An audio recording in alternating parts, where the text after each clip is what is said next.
Maka Nabi SAW bersabda, la taqumus sa'ah illa ala syiraril khalqi. Tidak mungkin tegak hari kiamat kecuali yang hidup pada hari itu hanyalah orang-orang yang buruk yang ada di permukaan bumi ini. Maka dari situlah Allah Subhanahu wa ta'ala memerintahkan Israfil, satu-satunya malaikat yang ditugaskan hanya meniup sangkakala saja. Dia tidak bertugas kepada yang lain. Dan sejak diciptakan Israfil, kemudian diciptakan sur, trompet atau sangkakala, maka Israfil terus meletakkan sangkakala itu di mulutnya, menunggu perintah Allah, dan kedua matanya tajam menghadap arsy Allah Subhanahu wa ta'ala, seolah-olah kapan Allah memerintahkan untuk meniupnya. Sehingga dalam hadis Abi Dzar ataupun hadis Abi Sa'id Al-Khudri yang dikeluarkan dari Imam At-Tirmidzi, ketika ada Nabi SAW dan para sahabatnya, dilihatnya muka Nabi SAW selalu termenung sedih. Kemudian sahabat bertanya, maka Nabi SAW menjawab, kaifa an'am wa qad iltaqama Israfil as-surah atau sahibul qarni qarna fayanfuhu fihi. Kata Nabi SAW, bagaimana aku bisa merasakan nikmat dunia ini sementara pemilik terompet atau sangkakala sudah siap meniupkan terompetnya. Ketika itu para sahabat bertanya, kalau sekiranya Israfil betul-betul meniupkan sangkakalanya, wahai Rasul, apa yang harus kita katakan? Apa yang harus kita lakukan?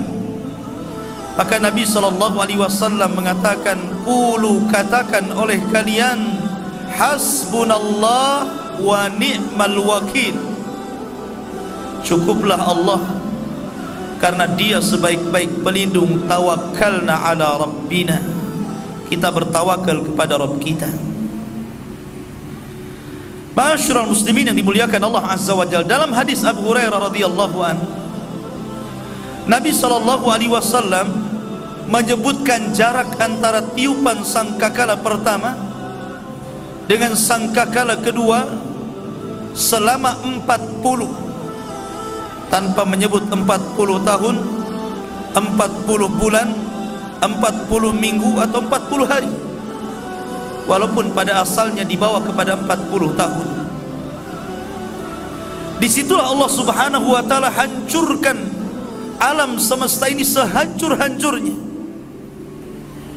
Disitulah Allah Subhanahu wa ta'ala gelapkan dunia, zulumat fauqa zulumat, kegelapan di atas kegelapan. Karena matahari digelapkan, bintang-bintang dijatuh-jatuhkan, lautan ditumpahkan, gunung dihancurkan, bumi digempakan. Disitulah alam semesta dihancurkan, dan disitulah permulaan kiamat besar. Tetapi dengan kehendak Allah Subhanahu wa ta'ala, ada makhluk-makhluk yang tidak dihancurkan Allah Azza wa Jalla. Tidak semua. Walaupun Allah Subhanahu wa ta'ala berfirman, kullu man 'alaiha fan wa yabqa wajhu rabbika dzil jalali wal ikram, seluruh alam ini dihancurkan kecuali wajah Allah Subhanahu wa ta'ala, pemilik wajah yang sangat mulia.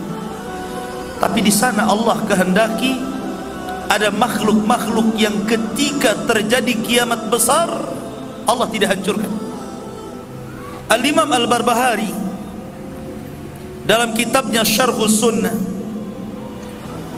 dan juga Imam As-Suyuti rahimahullahu ta'ala menyebutkan, dan juga ulama-ulama akidah yang lainnya, bahwa Di antara makhluk-makhluk Allah yang tidak dihancurkan itu jumlahnya 8, dan ada yang menambah 9. Kemudian disebutkan pertama al-jannatu, sorga.